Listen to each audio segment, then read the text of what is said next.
Welcome back to another episode of the Féileacáin Fathers Podcast. If it's your first time tuning in or you're back with us again, I do like saying this, but it is great to have you. Féileacáin Fathers, it's a very important and meaningful podcast, and we have another two guests with us today who are down to share their story of what they've gone through and how they've gotten here today.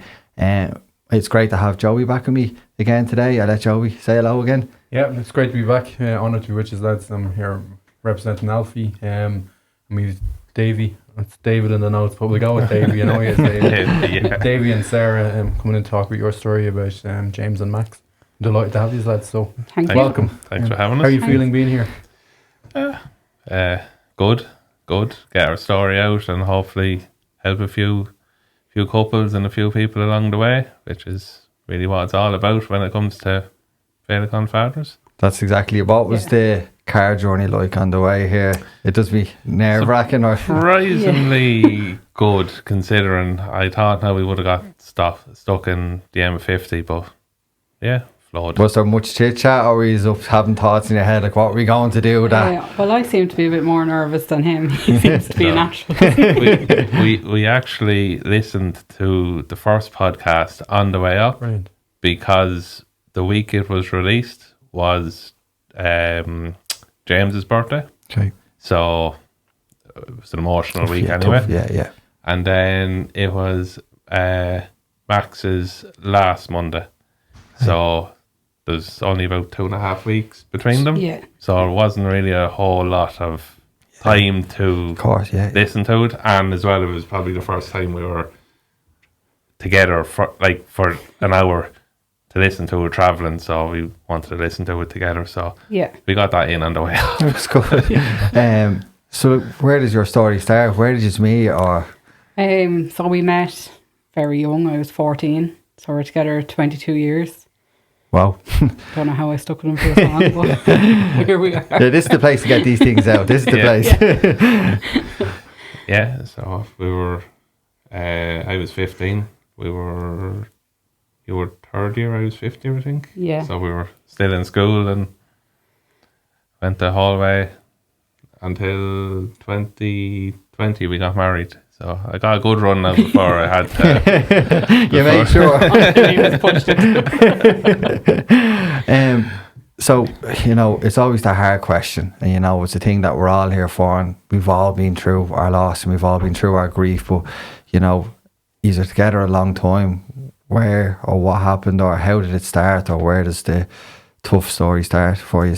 So we were trying for a baby for a long time. So it was about 6 years of constant treatment that we were having. Then we eventually got pregnant naturally with James. We thought this was the answer to everything. This was our happy ending, and unfortunately at 80 weeks I got an E. coli infection, and he was born sleeping 24 hours later. Then about, I'd say 6 months later, we were like, yeah, let's try again. We'd have a rainbow baby. We got pregnant again, and the exact same thing happened with Max. Max lived for 2 hours.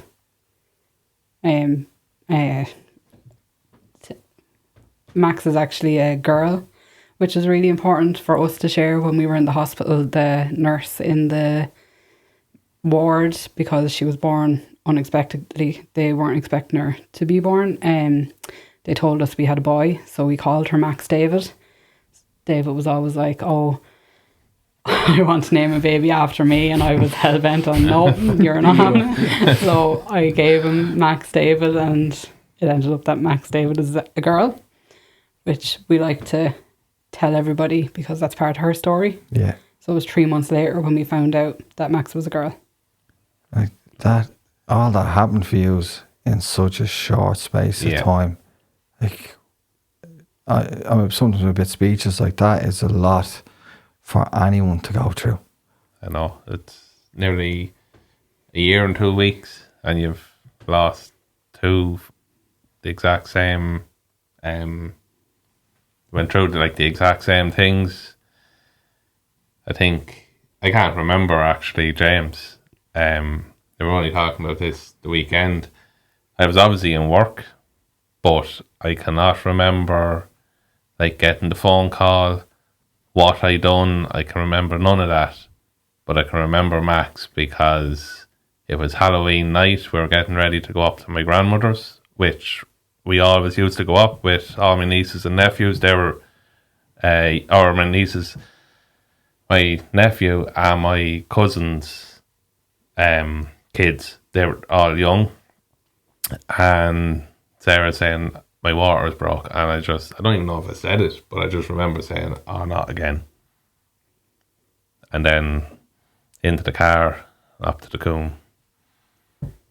But And you say, just so I'm sure, it was IVF, was it that you were? No, we done basically before you do IVF, you try all drugs like Clomid and all this stuff.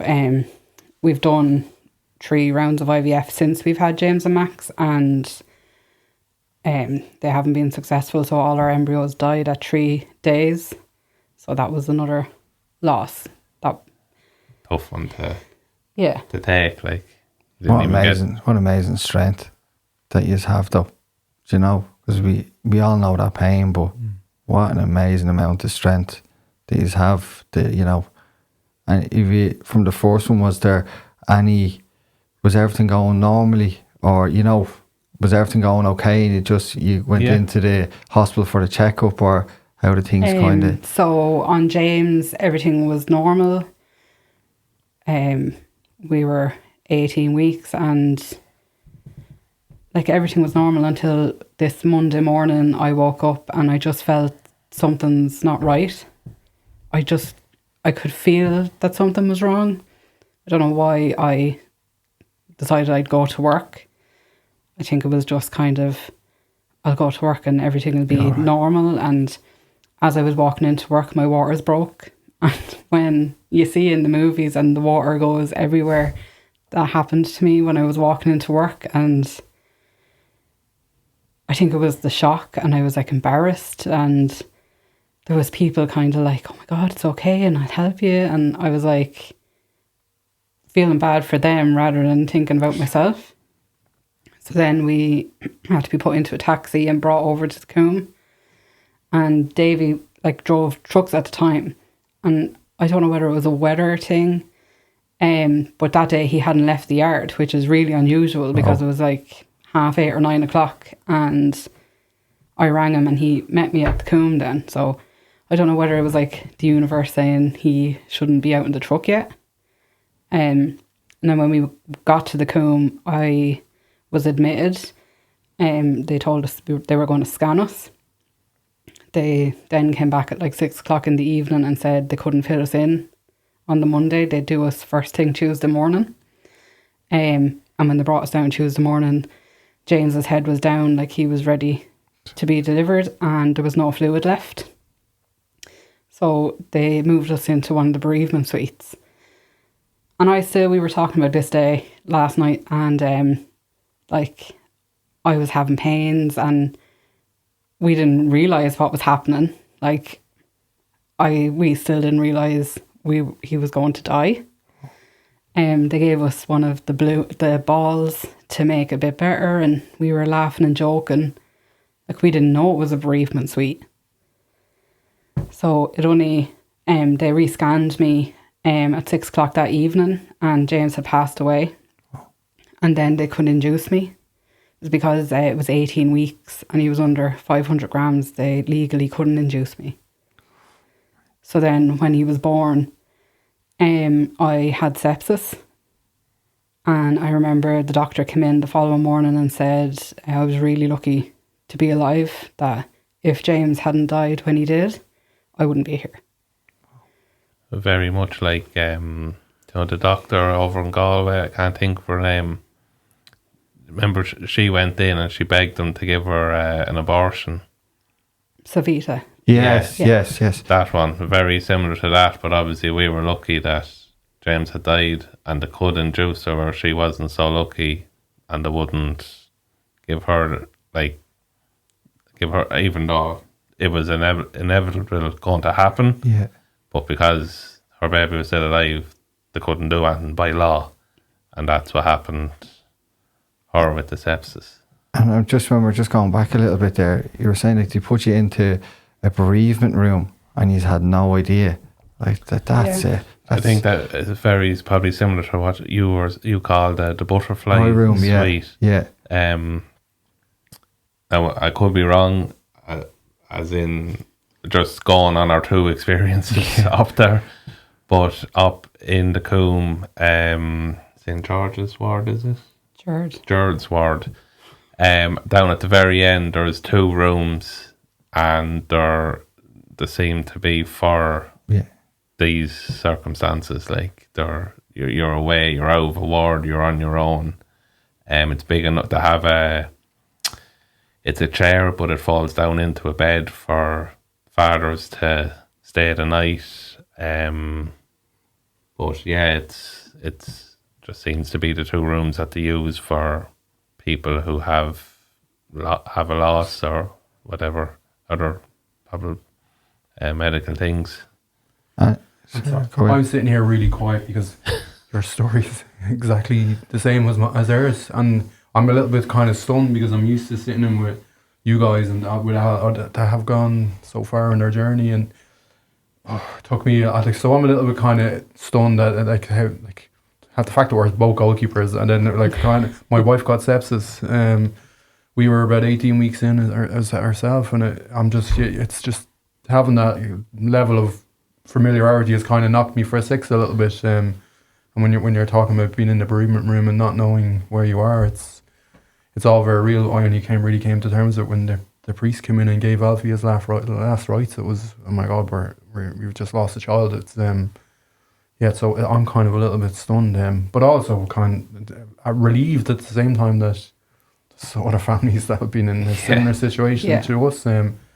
Thankfully we only went through it once, and you guys have been through it twice, and I couldn't imagine having to do what you have done twice. But I'm just grateful that I'm looking at a family that has been through a similar experience to me and my wife. Not the sepsis bit. We were the same. Linda actually got sepsis 3 days after we lost Alfie, and only we went to a wedding as 3 days afterwards. We didn't know what we were doing. We were in the middle of nowhere, and only there was a hotel lad working there that looked at her and said, she's not well.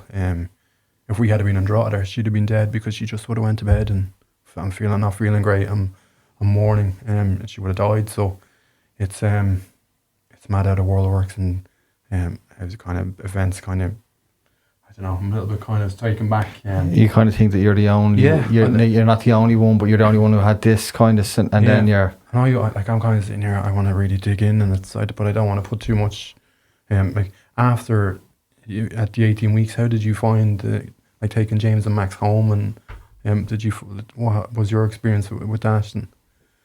So after the chaplain in the Coombe, Rini was amazing for us. Even the bereavement midwife, they were great for us. We always said, people were always asking when we got pregnant on Max, why are you going back to the Coombe?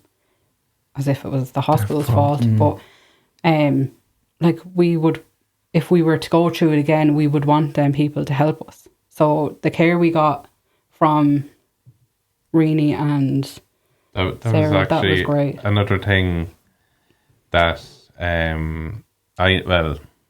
only observed it. I couldn't say it's actual done like this, but when we were going through these things,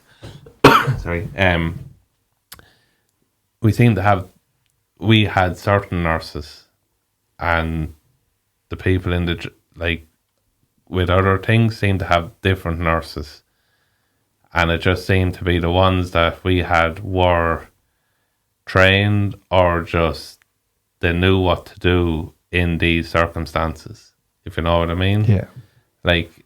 Sarah went back up, was it Max you went back in?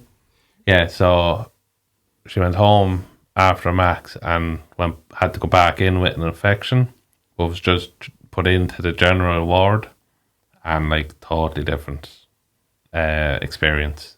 Just And when you say general ward, do you mean with other pregnant women? No, sorry. or So just- St. George's Ward is for people who might be admitted. So if they have complications during pregnancy, or if they're having other like gynecological procedures done, they'd be in that ward. But also if there's parents that have given birth and their baby's in the NICU, they'd be up there. So on Max, it was on Halloween, our waters broke and we went in on the 31st and they scanned us and said there was no fluid left, but they kept scanning us and Max was still doing really well. So they were like, she just has to hold on to 24 weeks and there's more chance for her surviving. And on the 3rd, then the doctors were sending me home. So it was about 2:30 and they were like, no, you can go home. There's no reason you can have to stay in the hospital. And I had a really bad pain in my back and I was like, look, I have this pain. And they just didn't really listen to me. They were like, no, you can go home. Everything looks fine. I went into the bathroom then and Max was born at 3:15. Unexpectedly, I had to ring the bell.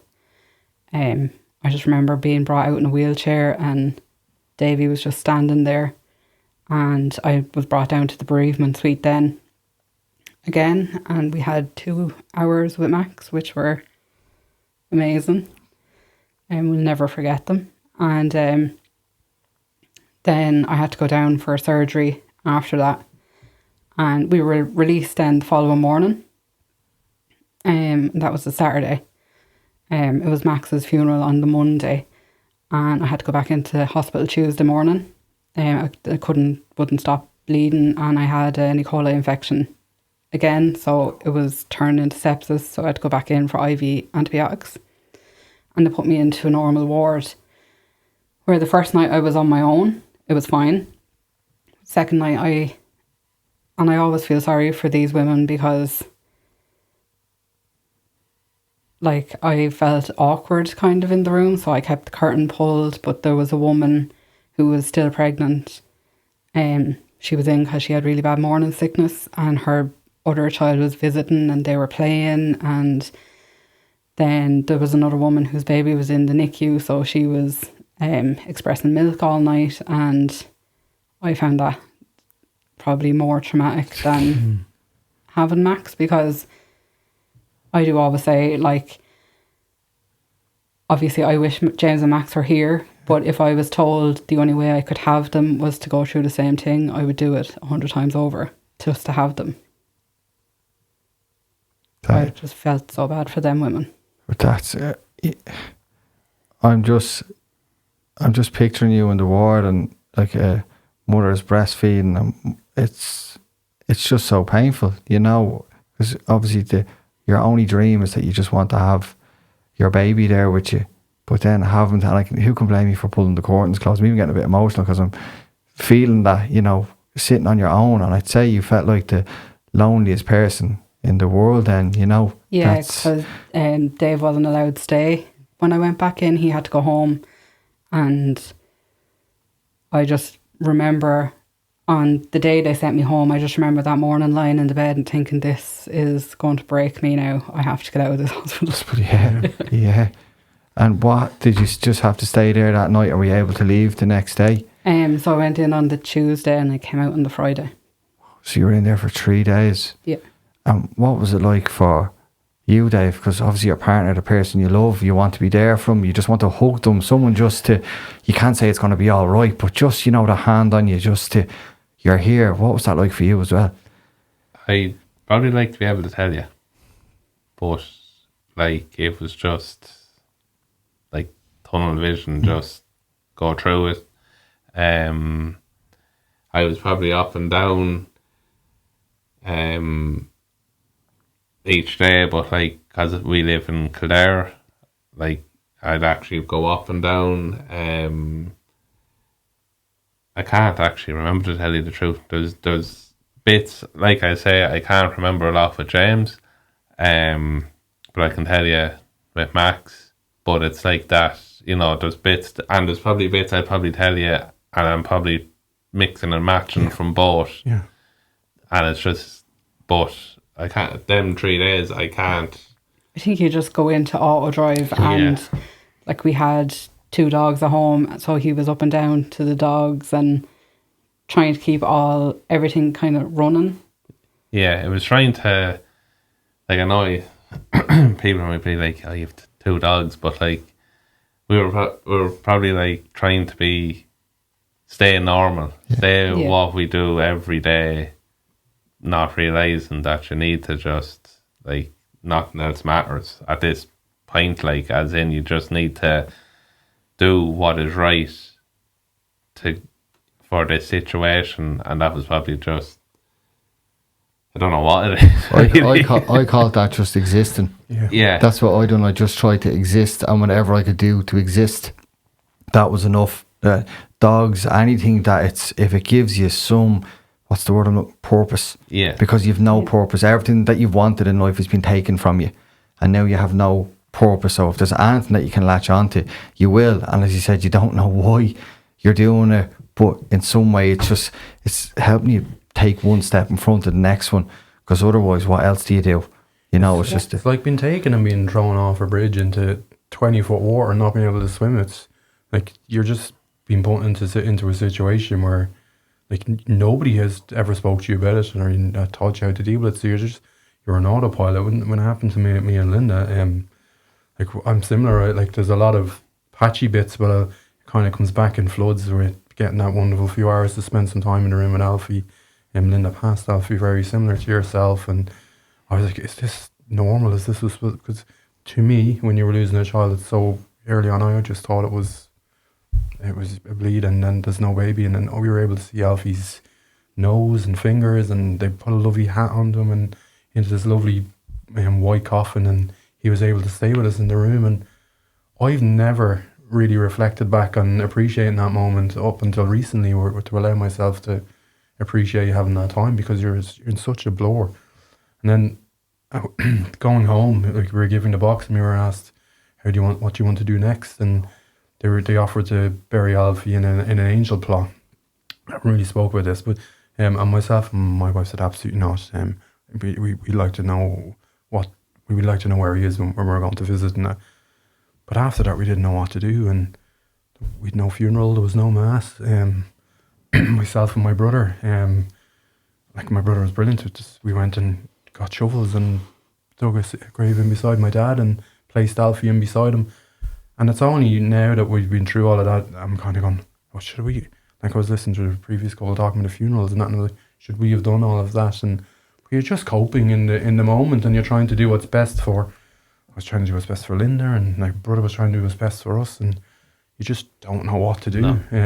And to this day, I'll always go, oh my God, did we do the wrong thing burying them ourselves? But there was no guidance. There was no Féileacáin were amazing up to the point where we left the hospital, and I'll never say a bad word about Féileacáin, but when we left the hospital, other than checking in on us afterwards, it was just, what do we do? And there's 3 days there where it's just, I couldn't tell you who I spoke to. I couldn't tell you, what we had for dinner. Like, we had it. My daughter would have been a bit 6 at the time, so I couldn't tell you how we functioned with her, because we didn't let family in on top of us either. So it's just, I don't think it's unnatural for that level of blankness to kind of come, because it's just probably not. Yeah. You just don't know how to process everything that's going on.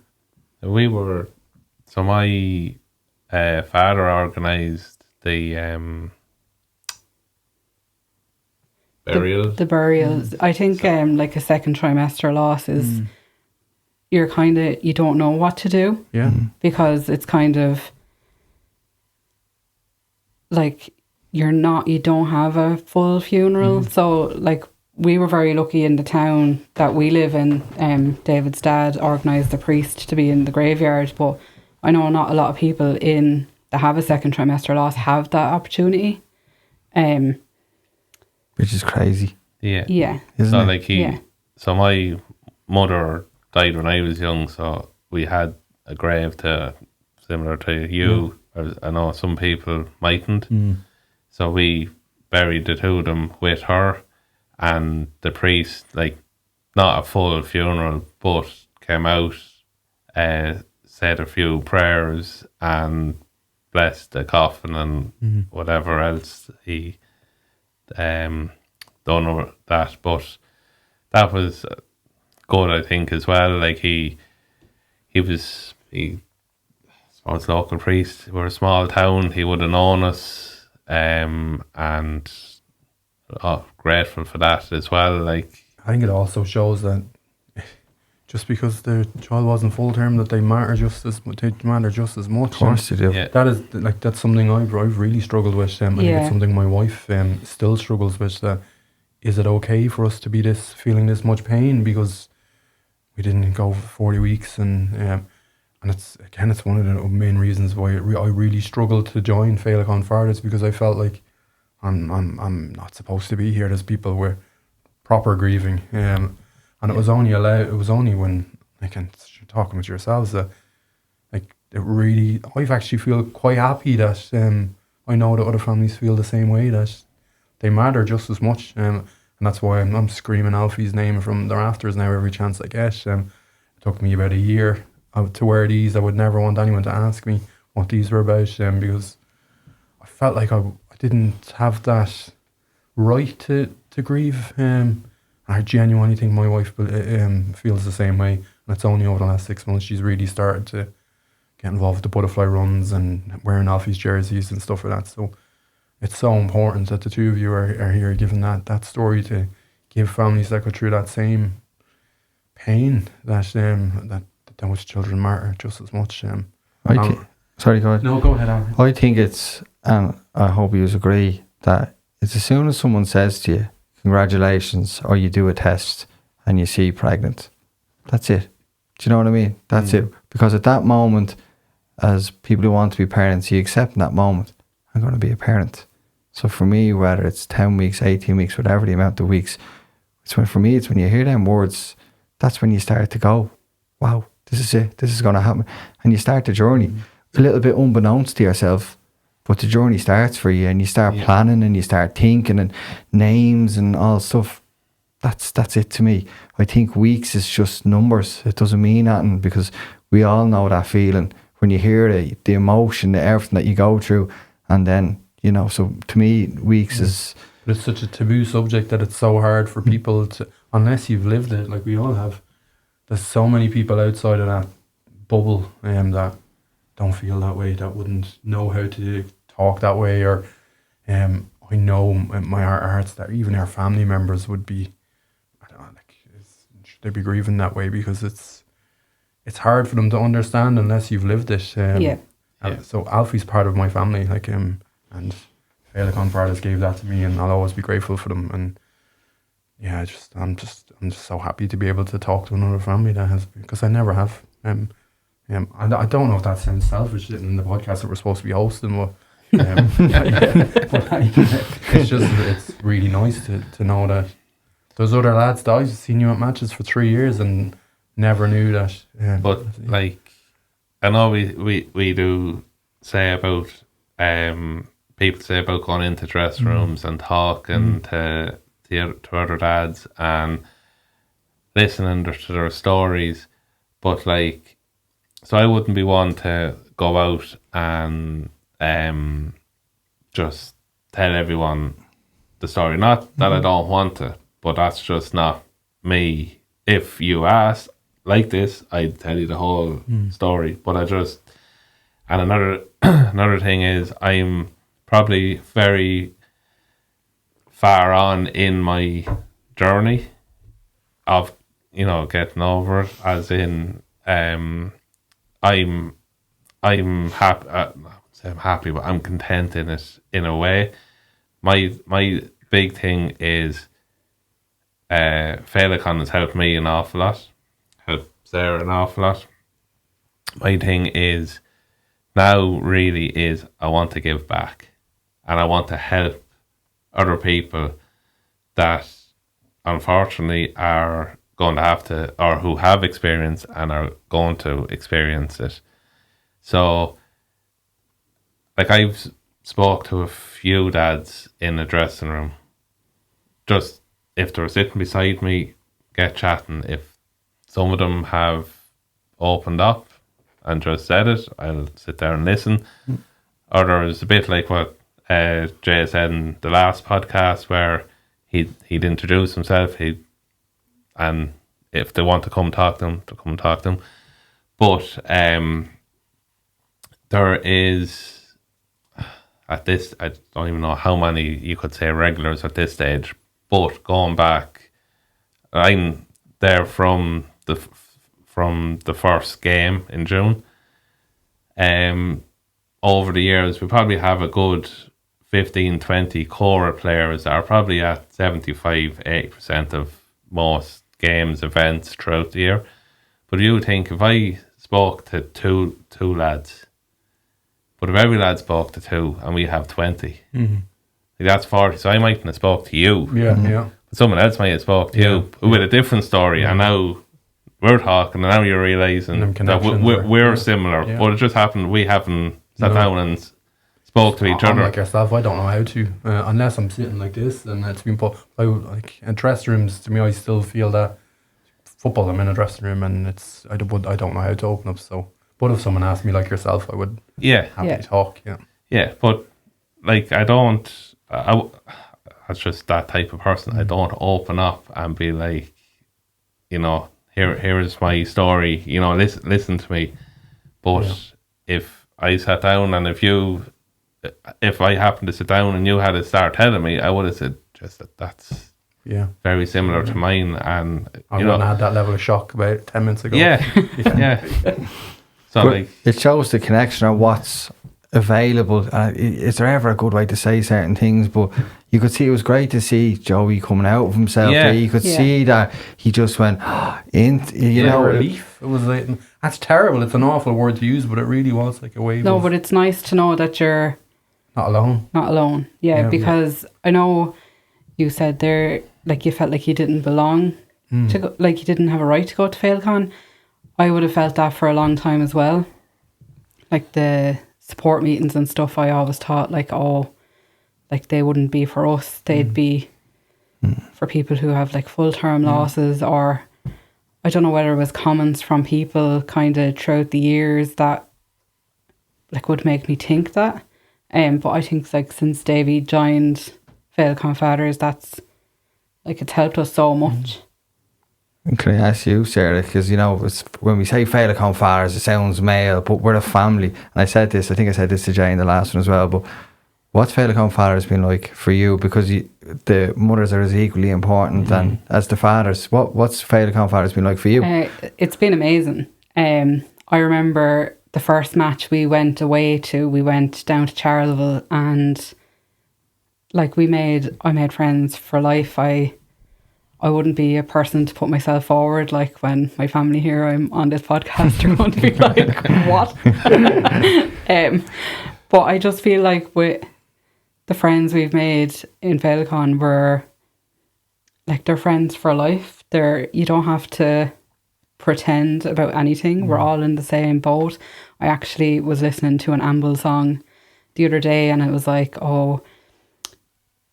we're not in the same boat, it's the storm we share. So everybody's story is different, but we're all in the one storm. And I just find great comfort in that. Yeah. And did you notice, I always like getting someone else's insight that's not the dad's, because we're all kind of so connected as dads in this. How did you see it change Davey, or help or support him? Or did you notice any changes from when he started playing? I feel like he's more open to talking about James and Max now. I think he held a lot of it inside.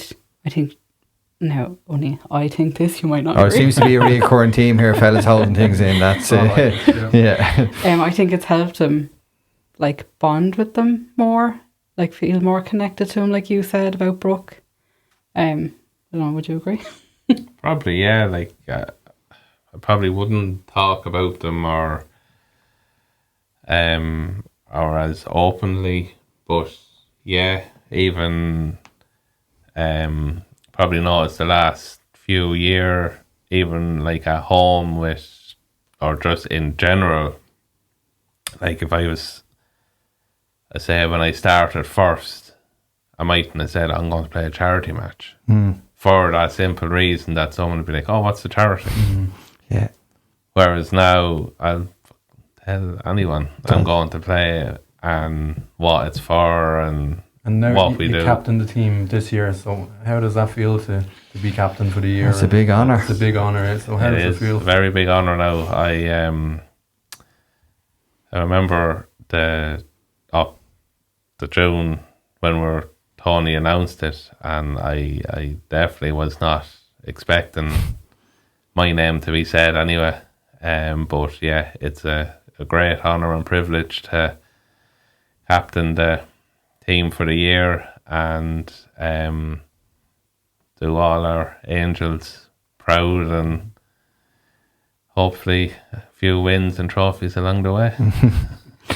We were talking, it's just something that pops me and things popping into my head, but it's just kind of a topic, and it's kind of come up over a few shows that none of us know. We don't like to talk about it, what's happened in some aspects, because we don't want to upset people. And something that's happened for me, and I'm just going to share it, is that, and I'll see if you relate or where you are at with it as well. So sometimes I have this and it's something that doesn't change me. It depends where I'm at on the day, where my head is at and how I'm feeling. But someone will say to me, especially since I started a new job, how many kids do you have? And I'd say I have 5 kids, but Brooke's not with us, but I have 4 at home. But I'll say 4. And then within 30 seconds after it, I'll start the argument in my head. Why did you say it? Why didn't you say it? You know, and then I apologise to Brooke for saying it.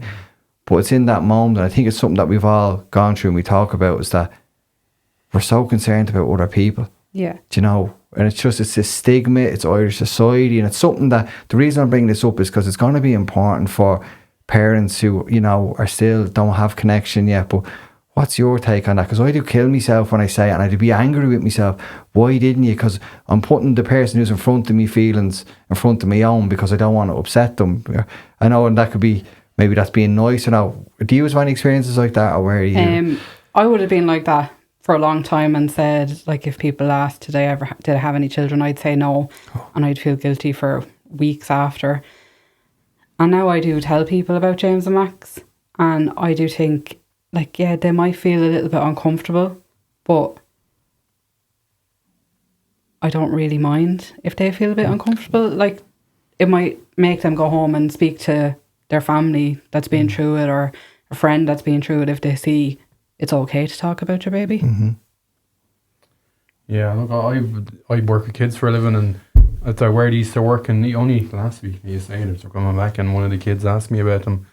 I didn't know how to talk to them. I didn't know how to say, you know, this is for Alfie. He passed it, partly because they're children, and I wouldn't want to open up to that world. But the real truth of it is that I didn't know how to say it, and then you're in your head kind of going, why don't you just have that open conversation? Because I've had it with my kids now because of all of this. I've had it with my kids, but I do find wearing the bracelets, and if an adult asks me, I'd have no problem saying it. But I think it just depends on the scenario you're in. But that battle you have internally with yourself and beating yourself up over it, it's absolutely normal. Yeah, I think it's normal for a parent to feel guilt, though, isn't it? Yeah. Like, you never really think what you're doing is good enough, whether they're here or not.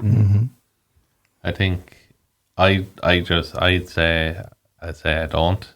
I'm kind of a bit of a people pleaser anyway, so I just don't want to make them feel bad. But just now that you say it, one thing that does come to mind is I remember, so I think it must have been James, probably was James, so, because he was born the 18th of October was our off season for the Gaelic, and I remember being down training in January, February, and walking up the pitch with one of the lads, and he's saying to me, he says, I can't remember exactly, but something about not long now, or something about the pregnancy, but he hadn't known that we had lost him.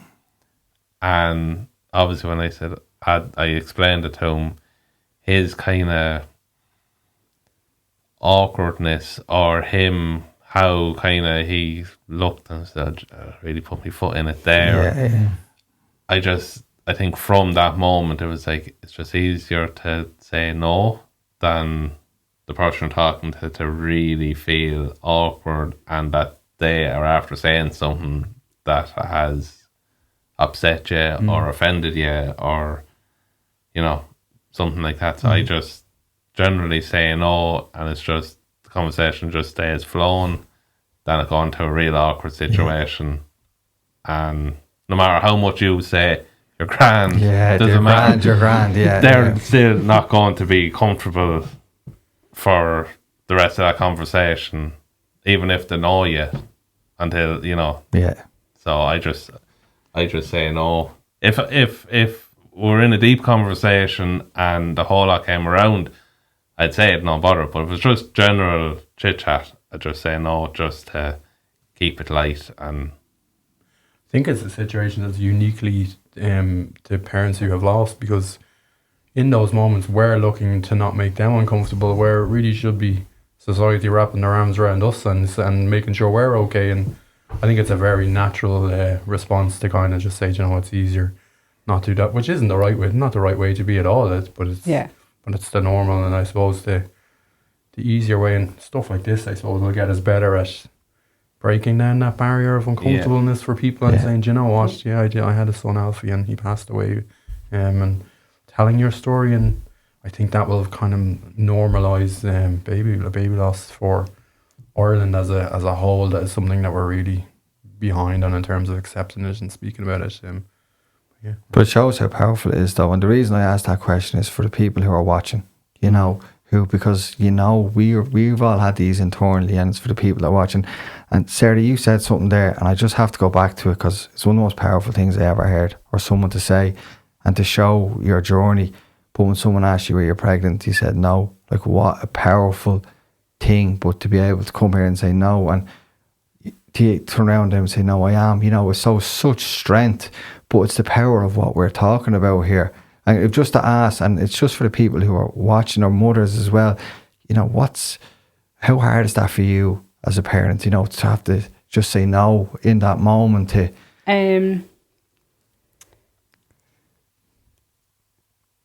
Well, I would talk about James and Max all day long. Yeah. Like, people would need to tell me to shut up. That's the way to be. That's the way to be.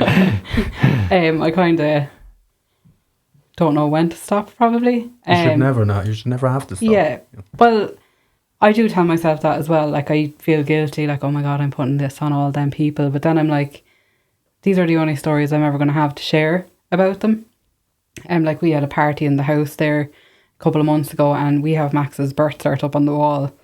And I know someone asked about it, like, oh, like, they thought it was our wedding cert. And I said, no, it's Max's birth cert, because, like, it's so important for us to have that on the wall, because we didn't get a birth cert for James because he was born sleeping, and he was 18 weeks and under the weight that they'd give birth certs or stillbirth certs for. So it's so important for us to show that her life was there.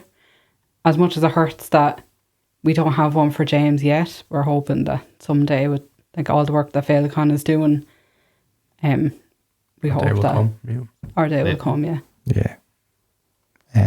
And for you, David, just on kind of going back to the Féileacáin father side of this again. Yep. Do you think you'd be where you're at today without it? Like, you know, after getting from your first day going and joining Féileacáin Fathers to being captain, you know, and what I'm trying to say is, from your initial journey to, right, I'm going to join this football team to play for my children who aren't here, you know, that nerves, all the stuff that was on in your mind, to your journey to here you are, captain, which we see as a big thing, you know, it's huge to get that position, because it's something we all hold in such high regard. Just for someone who's, what I'm trying to get is someone who's coming on their first day and just nervous, I'm not that good at football, I'm not really good at talking to people, to turning up, saying a few words and coming back, you know, did you ever think this is the way your journey would go from joining a football team? No, definitely not. Probably if I could see myself, if I hadn't joined, like, not talking about them at all. Sorry. maybe to Sarah and that, but like I'd have no one to talk to because I wouldn't bring it up with general people. Now, there is a few people that would have said it to me that they just make like a passing comment.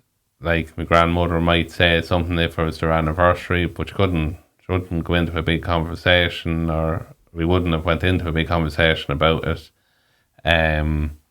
Just the general little things, how old would have been, that. But as regards probably feeling that it is acceptable to talk about them, and very much like what you said, that you realise there's other people in the same boat or has gone through the same thing as us, I probably wouldn't be where I am.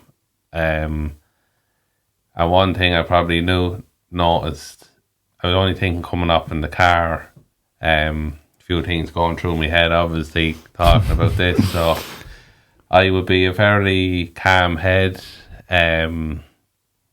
Not much phases me, I suppose. He's horizontal. But funny, You couldn't tell. funny enough, I notice probably more in work than just general life, where I'd have an argument. Like if a lad, so I drove lorries, drive in, lads are shouting at you, I'd just be like, oh, that's grand, you calm down, and just to get the load off and get out of here. But if he kept going after like not that long after having them, like I'd react, like I'd bite, which is not me, like. But I think I'm probably still a bit like that in work now, but I know when not to as well. Like I can just walk away, which is one thing. Like, I don't know how I do it, but like I could, like a lad could hit me a box, I'll get up and I'll just turn around and walk away on a football field. Like I wouldn't react. I'd be able to. I don't know how I do it, but and other lads would be a brawl after other lads, but I can just. That's how placid I can be.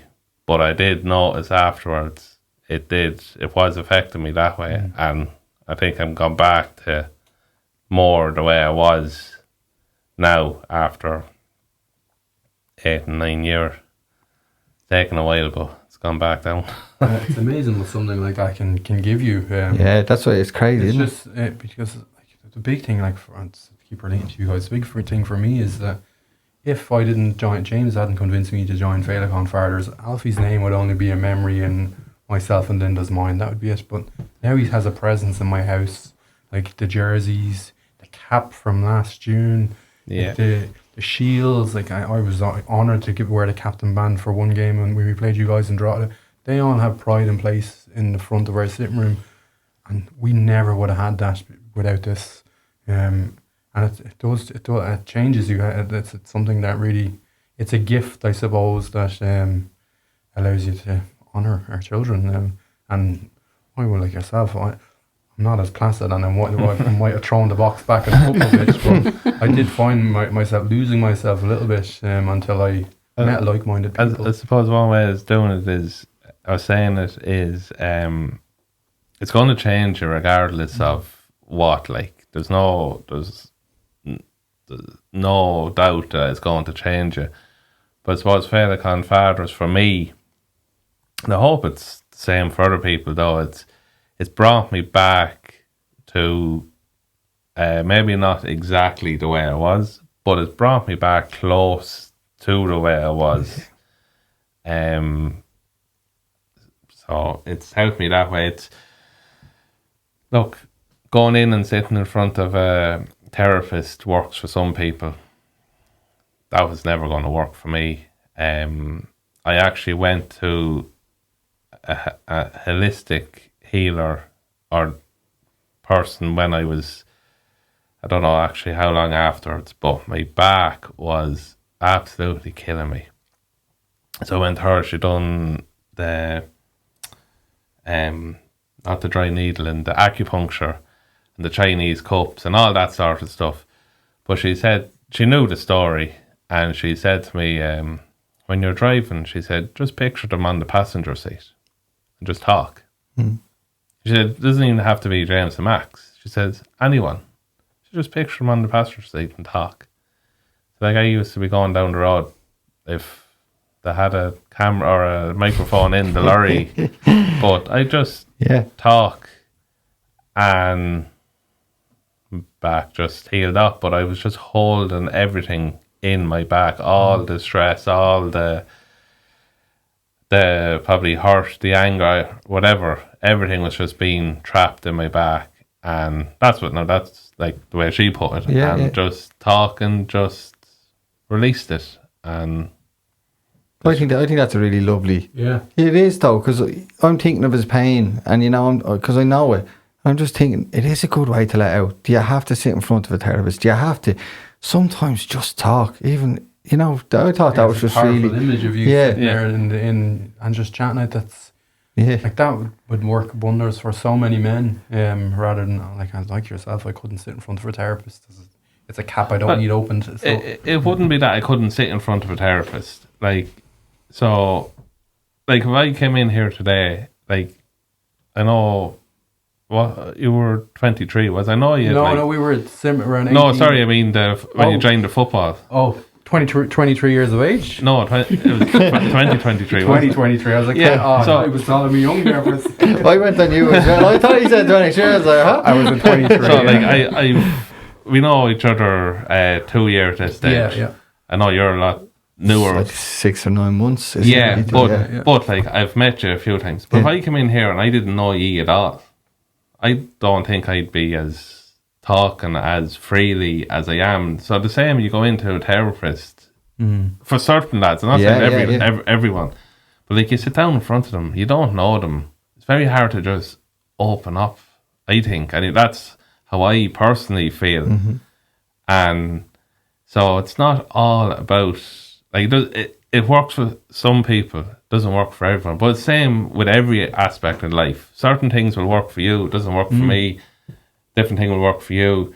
So the football and for me, and just talking. Just when I'm in the car now, I'm not driving anymore. So if it would be just in the car, or back then when I was in the lorry, just talk my head off. Doesn't even have to make sense. Yeah.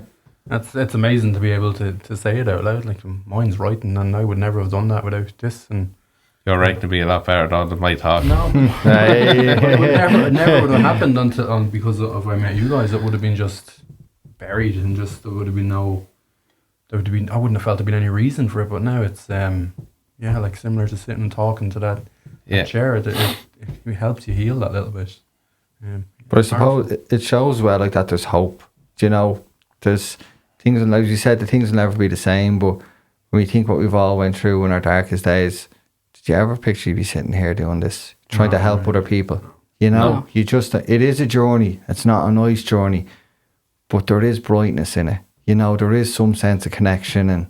But that's another thing, I suppose, for us. What we do always say is, so we've Max and James, we've no other kids, so it's a way of remembering them.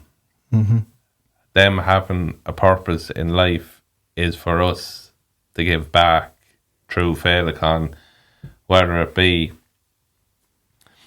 raising money, playing the football, helping out, carrying chairs around at the butterfly run to set up the hall, whether it be helping out at the masses or just anything that they would ask us to do. Someone wanted to stand in the middle of a car park and a downpour directing traffic, do it.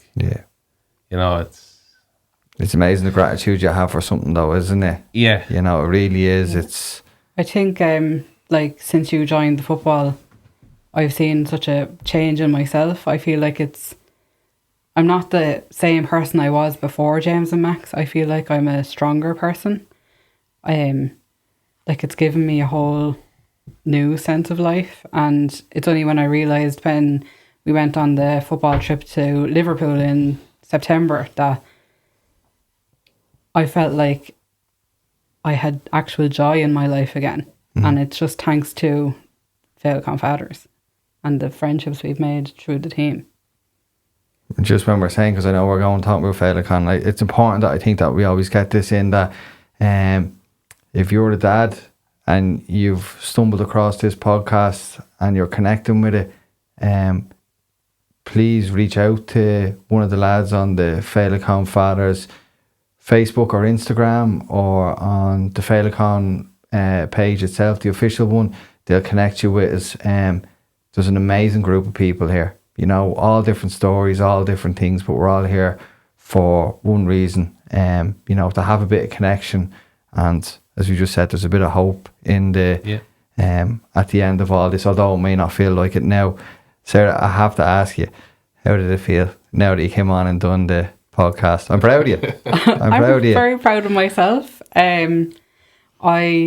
After listening to Jay and Debbie's podcast, I was like, they've done so well and they're going to help so many people. I was like, I feel like James and Max's story will help people. And the fact that I've connected with Joey here is just showing that I was meant to do it. It really matters, and it's so important that anyone that listens to this feels like their story can help anyone to get in touch and get on and chat and talk. And it's nerve-wracking. My knees are still curling here, but it's incredibly powerful. And if we help one family, like the last podcast, it absolutely is worth doing. Another thing probably to say is there could be people listen to Jay and Debbie's story, listen to our story, and their story is nothing similar. But I guarantee you there is someone in that dressing room with a similar story. Yes. Yeah. Like it'd be very interesting, like, social experiment to do if everybody held like a piece of string where their story was similar, and you'd just visually see that string going across the dressing room. You'd be amazed to see how much connections that would be there. And that you don't get that in the dressing room. The Féileacáin Fathers dressing room is, we said it a few times, is a unique experience because it's a real sense of, I'm not alone. But we're not all spitting out stories. It's just everybody just says, everybody's together. You just you know, it's hard to explain to someone who hasn't done it. But you go in and there is something there that you just know the person beside you or the person both sides of you just knows, has experienced something similar. Yeah. And there is just a mutual thing there that I don't need to explain it to you. You don't need to explain it to me. Yeah. We just know. It's true. It's so true. It's kind of just like a nod, isn't it? Like, I understand. Yeah, exactly. Yeah. And I think that's another thing. It's just, I can't explain it, but just to walk in and you see whatever might be in the dressing room in a day, like 15, 20 lads, and you just know these are all here for the exact same reason. So. Yeah. And they're all just normal dads who are, just been through it. Yeah. And we're just there trying to find a bit of happiness, a bit of connection, and a bit of fun. Because we are allowed to have fun as well, you get that thing, we're still normal people. We're just carrying... The competitive streak does pop out as well a little bit. There's plenty of competitive streaks still in the dress. It's like, it's not about the football, and you're like, come and play the football and you'll see that competitive. We're 2-1 down. There's a few lads there, doesn't matter what it is for. There's a football involved, it's competitive. One last thing, sorry, just to give a shout out to the lads who work in the background, Tony, Jay, all the amazing work, but please keep an eye on the social medias. There's loads of upcoming events coming for 2026. The lads have put in a serious amount of work. Of course, there's football there, but they're trying different things and other things to get involved because we want to branch out. So, as I said, the Féileacáin Fathers, Instagram, Facebook, keep an eye on them. Guys, thank you so much for coming down, for being brave enough to come on here. for sharing your story about James and Max. It's powerful. Everyone's story, you know what? I hear the story and I go, that's wow.